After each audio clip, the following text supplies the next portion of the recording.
How's it going, everyone? Today I'm here with the Motobecane Fantom DS from bikesdirect.com. I'm going to be doing a little video on my overall impressions, some setup, and then some suggested upgrades for this bike.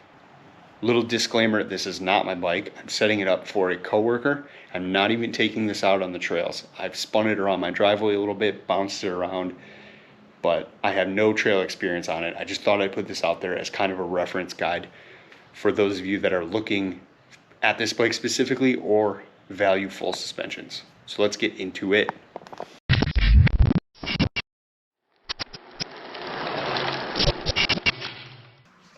All right, so like I said, this bike is available on bikesdirect.com, which is a website that sells, I would say, budget-friendly bikes.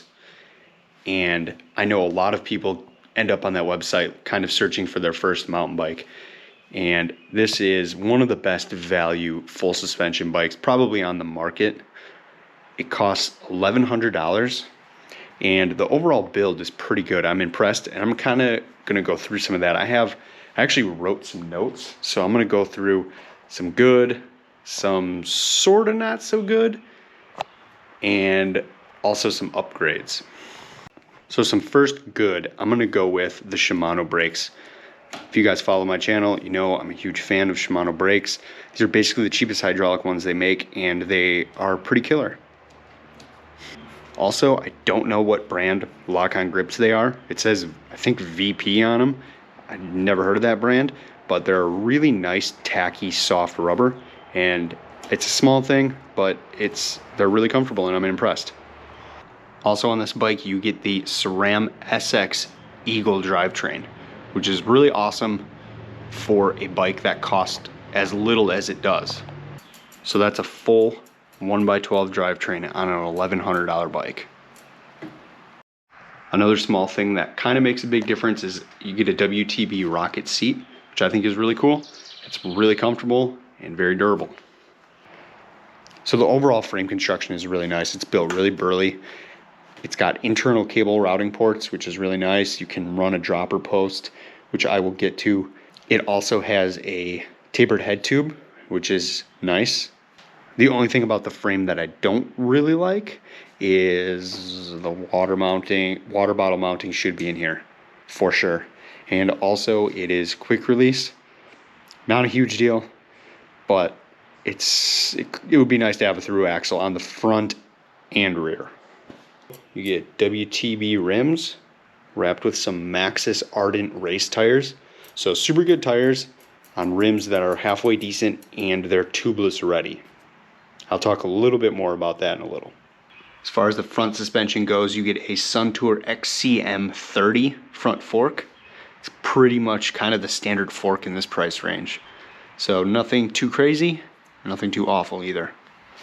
For the shock, you get a EXA Form RL582. I have no idea. I've never heard of this. Apparently it's by the brand Kind Shock. Some of you guys may know them as KS. They're pretty popular with dropper posts, but I have never seen one of these shocks.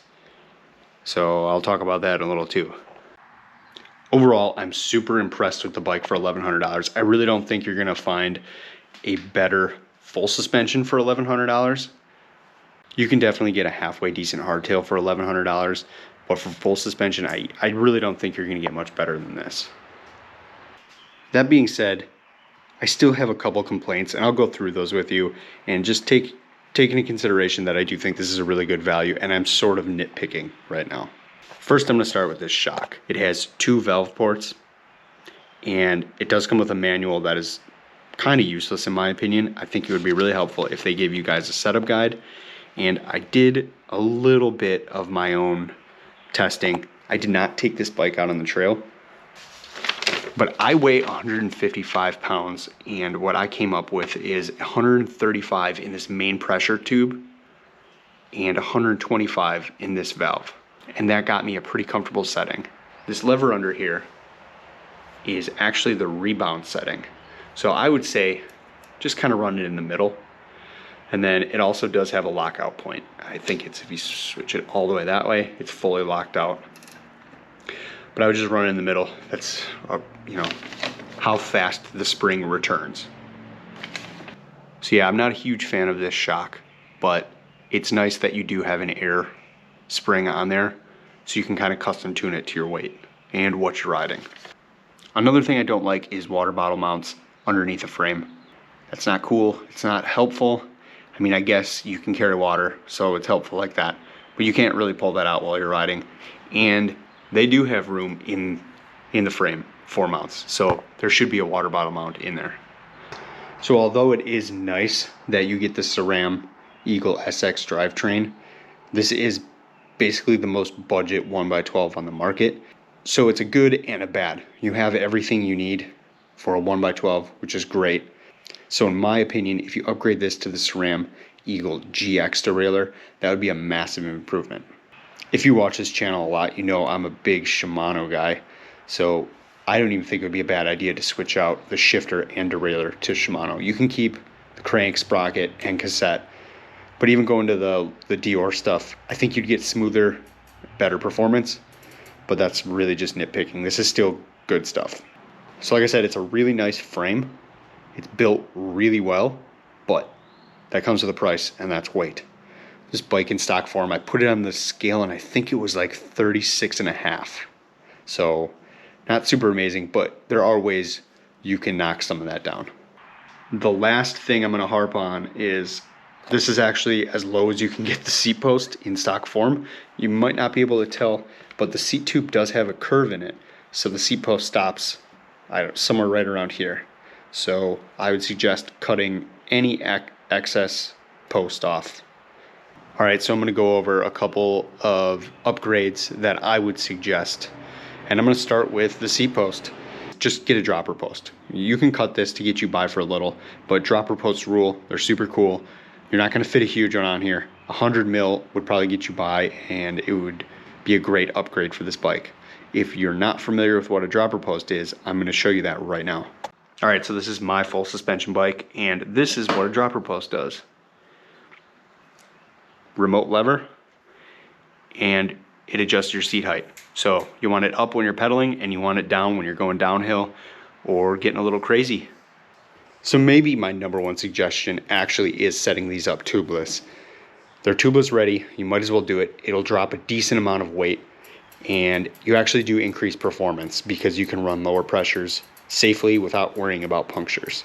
So it will set you back a couple bucks because you'll need tubeless valves, you'll need rim tape and sealant, but it is worth the upgrade in my opinion.